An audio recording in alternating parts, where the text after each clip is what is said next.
This is Josh, everyone. So say hi, Josh. Hi, I'm Josh Ryan. He is directed a 8-part series that he called the Broken series, Mhm. which took him how long did it take you? From very beginning to end was just under 2 years. Okay. Yeah, All right. yeah. Awesome. So first questions first. Heck yeah. So what inspires you to start the series? I had just got my camera, and I really just wanted to mess around with different videos. The Broken was never meant to be a series. It was meant to just be episode 1. And then when I filmed episode 1, I kind of got attached to like an ongoing story. So really it was just I wanted to do a fight scene, and then I kind of started getting ideas for other things. Okay.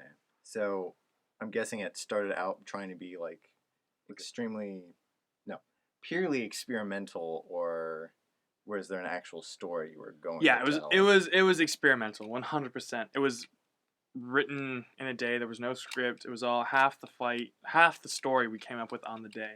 So it was all experimental. Yeah. How long did it take to convince everyone to help you out with it? A couple phone calls. No, I had a really solid crew that it was all fun for us. And they didn't realize the commitment that it was going to be. None of us did. So yeah, it was just a text. When you did realize that you became attached to this and this was becoming a story, did you plan far ahead, or was it episode by episode? Like, Very much both. The story went through hundreds of revisions. Okay. I had plans for a second season at one point. I nixed that pretty early on. Okay. But like I had things worked out pretty well. So I always was planning ahead. I knew that this was going to lead to something else. But that something else often changed. Okay. So it was definitely planned after episode 1. It definitely was planned. I knew roughly what was gonna happen next. But that changed a lot later. Okay. Yeah. So what would be like, compared to the ending, what would you say is the most drastic change that happened from the beginning? Okay, so 2 big ones. One was it was originally going to be a zombie series. Okay. I was gonna do zombies, like zombie makeup and all that. Episode 2 is I wrote episode 2 to be a zombie episode. And it was gonna be that, but then I was like, no, everyone does that, so we're gonna try something different. Oh, okay. Plus that would have been hard to make it without being corny. Yeah, so a lot of episode 2, I could tell you exactly like what character was replaced with a zombie, or what sequence was going to be like a sequence with that. But a big one was going to be I had a different villain as the main villain. Nathan Hammond's character still came back as kind of an anti-hero. Okay. Later, he was kind of like, he was mad at Will's character for betraying him, but then they ended up joining forces at the end to defeat the bigger evil. Okay. That's probably the biggest change. So for like the ending of the series, the direction it went, was that, did you feel like you pretty much stuck to where you wanted to go with that, or did that change a lot? That was all a lot of changes. So I can talk about that. So one big change was when I decided Nathan was the primary villain. Yeah. And then I was gonna go to 12 episodes. Okay. Another big change was when I decided I wanted to end it, and I decided to end it after the film festival, the 72-hour film festival, when I made a movie that I was like, okay, this movie has purpose. This can have an impact. I want to make more of this, but I also wanted to finish Broken. I wasn't going to leave it, but I knew that it needed to end. Yeah. So it definitely changed a lot. The ending was not what I had visioned from the very beginning. Okay. Except for one shot. I always had the shot of Renee. Spoilers alert. When Renee's character gets shot, like her knees to the ground, I had that for like a year and a half. Oh, okay. I knew that part needed to happen. That's cool. Yeah. So did you, when you were going about this, what motivated you to make each episode? Like you talked about, it was being experimental, but was it like an image or a feeling or a fight sequence or a character? I think it was moments were a big one. I'd be like, I want this moment, or I want this fight to happen. Yeah, definitely moments. Okay. Moments and dynamics. Okay. Like relationships, the contrast in relationships. Yeah. Like episode 6, where Nathan's character comes back. That was very much motivated by um, the Will's character now being friends with my character, facing now this new threat. Because just previously they had been fighting. So definitely, yeah, moments and dynamics were the big motivators. So based on like casting everybody, did you say what would you say part of the reason you ended it when you did, aside from the moment you realized you wanted to make a different kind of impact, was based off everyone's schedules? Like, did you have characters leave and come and go based off that, or? Yes and no. So I was part of Will's character's death, spoilers, was the fact that he was leaving. Okay. It fit the story perfectly, but part of it was because he was leaving. I don't think I would have been able. I would have been able to keep going with the series because I'm actually doing a film this weekend with the same crew, the same group of people. So those people are still very much dedicated to making movies. So Will had to go to college, so that was a big one. But other than that, no, it was just my own schedule or my own things. Yeah, agenda. So once you did the first episode, and then maybe you did the second episode, everyone realized that you wanted to keep going on with this, and this was going to be a lot of fighting. Did you have to convince a lot of people to come back or stay, or was everyone pretty much on board? Everyone was pretty much on board. Yeah, as far as I know, yeah. I don't remember. I asked every time, being like, "Hey, you up for this?" And they'd be like, "Yeah." The main people it was taxing on would be Renee, Will, Nathan, and all the Richardsons, and they were just so committed to the project, Yeah. to creating, that they were absolutely in. Took a little convincing. One time we did a sunrise shoot where one actor, because he had to drive 40 minutes, had to get up at like 4. So that took a little convincing, but that was also just again showing their dedication to the project.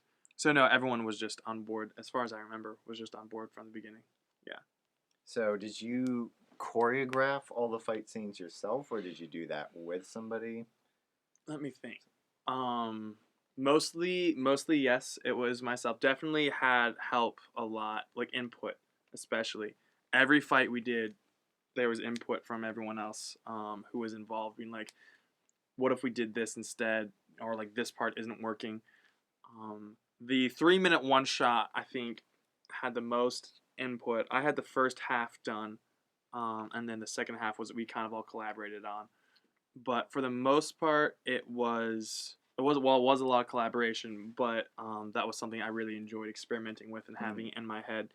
And I tried my best to have it before the shoot day. So that did mean that I was the one who had to have the fights in mind, because we never had time to prepare before, except for one fight. Yeah, so I definitely enjoyed collaborating, but I usually had the core ideas of what it was going to look like going in. Yeah. How long did you guys have to, how many times did you guys have to take that 3-minute fight sequence? That one was such a blessing. So we rehearsed for about 4 hours one morning, and then we went 2 days later, and we did 6 takes that day, but then the camera died and we didn't get it, so we had to come back. So I think we between 12 to 14 times, roughly. Roughly. That might be including rehearsal time, but yeah. Okay. Did you end up using the final fight sequence, or did you? No, it was one of the earlier ones. Yeah. We had a lot of camera difficulties, and the one we found, the lighting we had trouble with, but that was definitely the best one of what we had. That was pretty funny. We had we were there, and then this group of hikers just walked by while we're in the middle of this like I think I'm like getting beat the heck out of, and there's a point where when the camera turns from me, I just like smile and wave to them and go back to being like beaten up. So did you ever like encounter a lot of people like that while doing it, where you have to be like, oh man? Not a lot. Well, that time we actually they got the hint. I was off camera, so they got the hint and didn't ruin the shot, so they like backed up. So that was great. So we did encounter like a lot of hikers, especially the final shoot. We Okay. encountered a lot of hikers, which we had to like, especially when you have like an airsoft gun that looks real. Yeah. We had to like accidentally drop it in the leaves and cover it until people passed. Because if they don't see that camera, Oh yeah, that's why the big reflectors. Those are the those are the giveaway, right? those are the giveaway. So what would you say is your proudest moment of the whole series?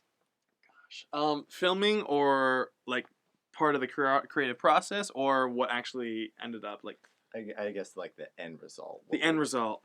Um, there are multiple. I'm really proud of Nathan Hammond's character. And one that I really can't take credit for that because that was all him. Like how that was played.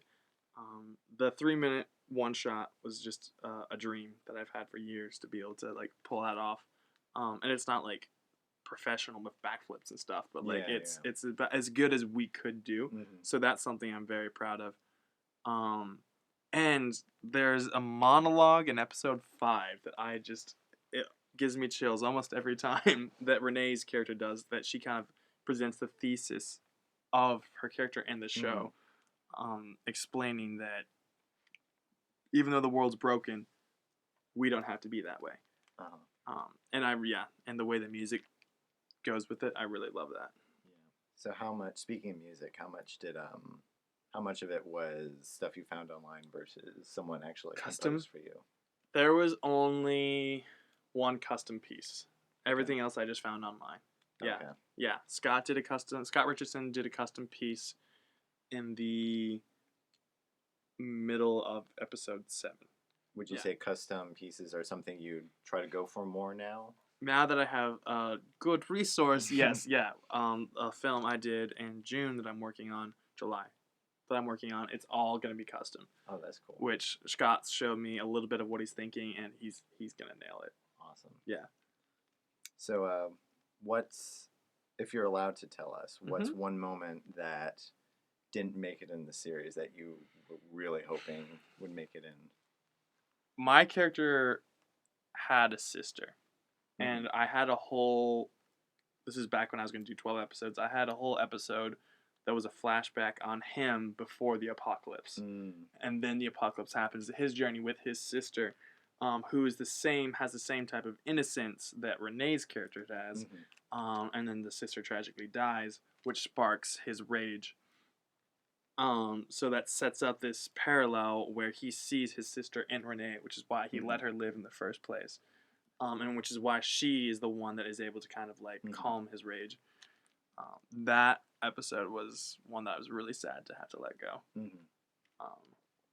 Yeah, it was, and plus then you got to see Carter, my character, in a less of a savage mode. You got to see more the caretaker side of him, and you got to see the world fall, which I was excited for. So that's a great question. What would you say is the biggest? What makes Mistake. you cringe the most when you go back and watch it? Audio. That was always my hardest part. The hardest thing is getting quality audio with dialogue. Yeah. So how challenging was it for you to be an actor and a director? I didn't have much to compare it to because I hadn't done much just directing before, so I wouldn't have much to compare it to. So for me, it was kind of normal. Because one of the things I always struggle with is finding actors. So when I ended up being one of the main ones, it just was business as usual. So it definitely proved its challenges, and we're able to move faster with the scenes that I'm not in because I have the vision for it. And if I'm on the camera, I don't need to keep going back and forth. So definitely the biggest challenge was speed. If I'm on the camera, I have to keep collaborating with the cinematographer, double check, make sure we're both on the same page, as opposed to me being the cinematographer. But that being said, some of the best shots were the ones that I didn't do, that Scott Richardson pulled off. Awesome. Yeah. So it was very much a hidden blessing. So you said it went faster when you weren't on screen. Hmm. Did you find there was an advantage when you were acting because you were portraying the character you wanted to, or did you think there was a disadvantage because you couldn't necessarily watch yourself doing it? It was definitely both. I was able to. No, it was nice to. Because sometimes one of my biggest flaws as a director is communicating what I want. Hmm. And if I know what I want, I can show that myself. Okay. So that was definitely a blessing. But that doesn't mean that I don't have to get better at communicating what I want to other actors. So many times that people just like, I say something, I think it makes perfect sense, and they're like, no, no, try again. Or when they, I don't know, I've encountered this problem where someone will need to do some little thing Hmm. and they ask me to like do it myself, but it's so awkward. Yeah, It's like the reason I got you is so you could do it, yeah, not me. yeah. Um, I've learned, I'm learning to say no. um, cause yeah, Mrs. Bittner taught me that you acting it for them just doesn't work. It takes away their creativity, and like Mhm. you're never gonna get exactly how you want it. Yeah. Um, so then that challenges you to find other ways to explain it, Mhm. which is something I'm working on. So, what would you say is your biggest strength as a director? If communication is one you have to work on, where would you say is your Um, biggest? it's funny because communication is a double-edged sword. I think one, I'd like to say character freedom. I don't know if that's actually true or not. But like from I don't know if other actors would say that, but I try to give people freedom with their characters. Mhm. Still, if I have a specific moment that I want, I'll be very specific. Mhm. But letting people do what they want, I learned from Christian Fernandez, founder of JTC, that is so important to let the actor be a part of the decision process and what their Mhm. character does. Let them control. Like you said, you got them for a reason. Yeah. So probably trying to give character like actor freedom.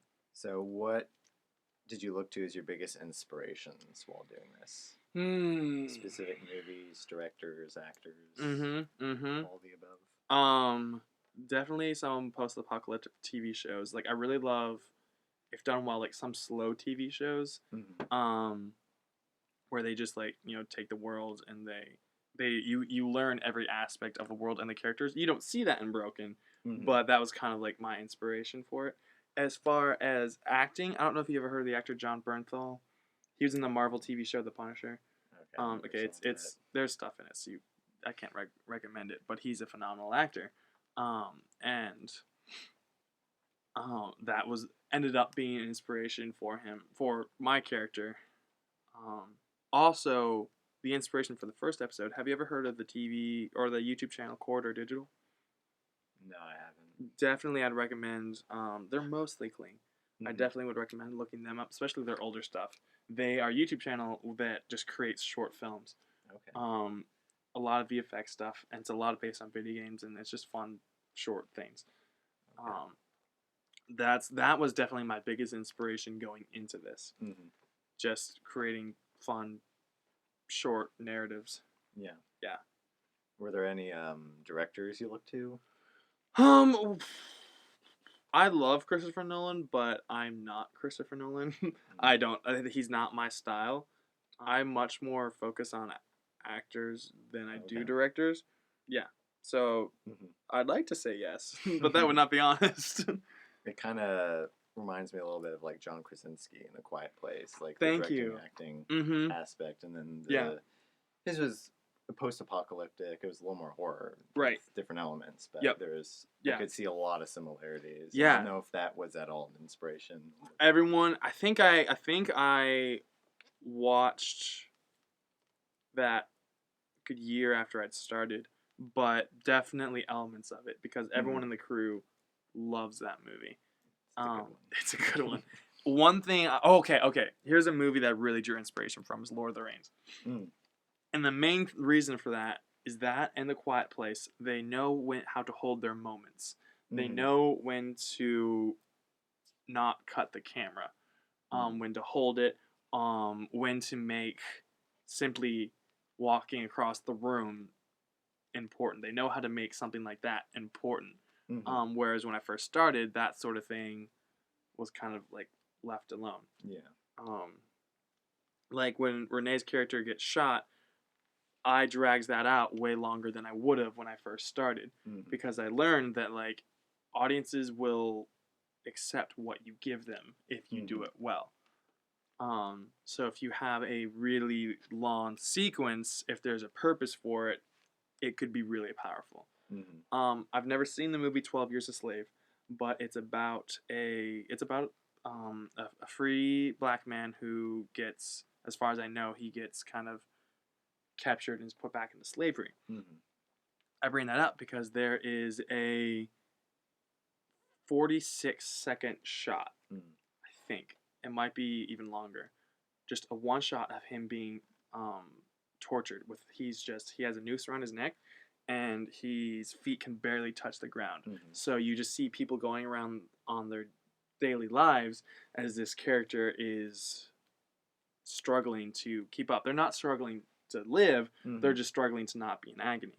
Mm-hmm. And it just goes on and on and on and on, and to the point where you're like, holy cow, how is this? Mm-hmm. How could they get a? Yeah, it blows my Yeah. mind, Yeah. because I would never think of that. Because as a director, you feel like you need to cut. But yeah, savoring moments was a big thing I've learned from A Quiet Place. Yeah. Did I say saving? Savoring moments. I think you said savoring. I don't remember. Beautiful. Yeah. So, is there anything you learned from this that you had not at all expected to learn when you started? Enjoying directing. That was not. I'm an actor. Like, I made films as an excuse to act and make movies. Okay. But then I really fell in love with the storytelling side of things. Mm-hmm. Yeah. So, do you have any other projects coming up that can we be looking forward to without spoiling anything? Yeah, absolutely. So 3 things. One, I should actually have released a month ago. Scott Richards and I actually got together to do a podcast about the Broken series, where it's going to be, we're going to go through each episode, and we did the first one, which is talking about episode 1, where we're able to kind of do like this, just sit down and talk. Yeah. And share stories, kind of maybe share some things that haven't been mentioned before.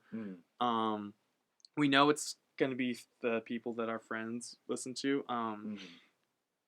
Yeah, share some of the stories, the behind the scenes, things that went well, things that totally didn't go well. Yeah, that's one.